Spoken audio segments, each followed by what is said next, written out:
തെരുവ് നായ്ക്കളുടെ ശല്യം ഏലപ്പാറ സർക്കാർ സ്കൂളിലെ വിദ്യാർത്ഥികൾക്കടക്കം വലിയ ഭീഷണി സൃഷ്ടിക്കുകയാണ്. പകൽ സമയങ്ങളിൽ സ്കൂൾ ഗ്രൗണ്ടിലും ക്ലാസ് മുറികളുടെ സമീപത്തും വരെ തെരുവ് നായ്ക്കൾ തമ്പടിക്കുകയാണ്. ക്ലാസ് മുറികൾക്ക് പുറത്ത് വിദ്യാർത്ഥികൾക്ക് സുരക്ഷിതമായി ഇറങ്ങി നിൽക്കാൻ കഴിയാത്ത സാഹചര്യം നിലവിലുള്ളതായി അധ്യാപകർ പറയുന്നു. ഏലപ്പാറ ടൗണിന്റെ സമീപത്തായാണ് സർക്കാർ സ്കൂൾ സ്ഥിതി ചെയ്യുന്നത്. തോട്ടം മേഖലയിലെ ഉൾപ്പെടെയുള്ള നിരവധി വിദ്യാർത്ഥികളാണ് വിവിധ വിഭാഗങ്ങളിലായി ഇവിടെ പഠിക്കുന്നത്. നിലവിൽ സ്കൂൾ അധികൃതർ നേരിടുന്ന വലിയ പ്രതിസന്ധി തെരുവുനായ ശല്യമാണ്. പകൽ സമയങ്ങളിൽ സ്കൂൾ പരിസരത്തും ക്ലാസ് മുറികളുടെ സമീപത്തു വരെ തെരുവുനായ്ക്കൾ തമ്പടിക്കുകയാണ്. ഇത് വിദ്യാർത്ഥികൾക്കും അധ്യാപകർക്കും ഒരുപോലെ ഭീഷണിയാണെന്ന് ഇവർ പറയുന്നു.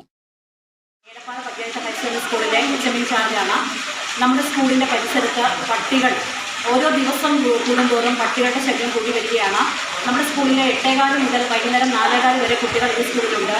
UP സ്കൂൾ, അതേപോലെ high school, higher secondary school, ITI ഈ 4 വിഭാഗങ്ങൾ ഇവിടെ പ്രവർത്തിച്ചു വരുന്നുണ്ട്.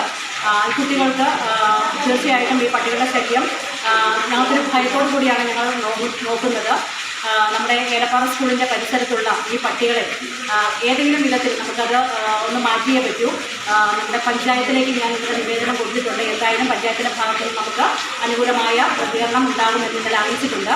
എന്തായാലും ഇതിൽ നിന്നും ഞങ്ങളുടെ കുട്ടികളെയും നമ്മുടെ നാട്ടുകാരെയും എല്ലാവരെയും സംരക്ഷിക്കുവാനുള്ള ഒരു നടപടി ഉണ്ടാകുമെന്ന്.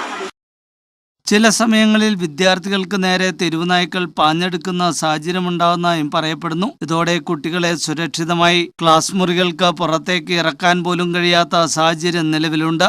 സ്കൂൾ പരിസരത്തുണ്ടാവുന്ന തെരുവുനായ ശല്യത്തിന് പരിഹാരം കാണണമെന്നാവശ്യപ്പെട്ട് ഗ്രാമപഞ്ചായത്ത് അധികൃതർക്ക് സ്കൂൾ അധികൃതർ നിവേദനം നൽകിയിട്ടുണ്ട്. ഏലപ്പാറ ടൗണിലും പരിസര പ്രദേശങ്ങളിലുമായി തെരുവുനായ ശല്യം ക്രമാതീതമായി വർദ്ധിച്ചിരിക്കുകയാണ്. സ്കൂളിന്റെ പരിസര പ്രദേശങ്ങളിൽ മാലിന്യ നിക്ഷേപവും നടക്കുന്നുണ്ട്. ഈ മാലിന്യം ഭക്ഷിക്കാൻ തെരുവുനായ്ക്കൾ കൂട്ടമായി ഇവിടേക്ക് എത്തുന്നതാണ് പ്രശ്നങ്ങൾക്ക് കാരണം. News bureau, Kattappana.